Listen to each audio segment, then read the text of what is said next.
Anak, babalik muna ako sa taniman ng mais. Ipagluto mo na lang ako ng ulam ulit siya. Sige, Tay. Ihahatid ko na lang sa taniman ng pagkain. Medyo bibilisan ko yung pagluluto at sigurado gutom na yun si tatay.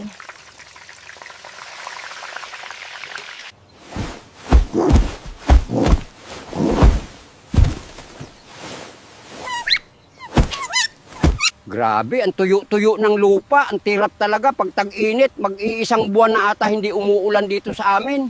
Paano kaya kami makaka-harvest nito? Mukhang wala atang mabebenta ngayong anihan. Tay, magpahinga ka muna at kumain ng tanghalian. Ito na yung inihanda kong pagkain. Parang ang sarap ng dinala mong pagkain, anak ah. Ihahanda ko tong pagkain dun sa may kubo, Tay. Sige anak, at susunod ako doon. Maglilinis lang ako sa aking mga kamay. Kumain ka ng marami, Tay. Matamis yung mangga, tikman mo. Sige anak, ikaw rin, kumain ka dyan ng marami. Pagsaluhan natin tong pagkain. Nandito ka pala, Elena. Wala pa rin kupas yung ganda mo. Singganda pa rin ang bulaklak na rosas. Ba't po kayo naparito doon, Pakundo? Ano po bang sadya mo sa amin?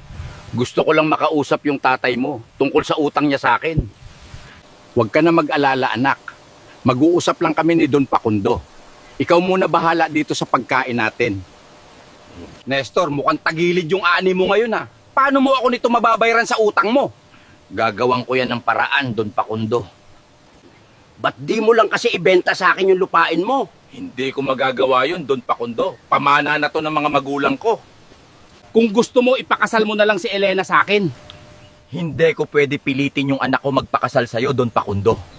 Kung hindi ka makakabayad sa akin kasama ang interest sa susunod na buwan, kukunin ko ng sapilitan yung bahay at lupa mo. Gagawang ko po ng paraan, Don Pakundo.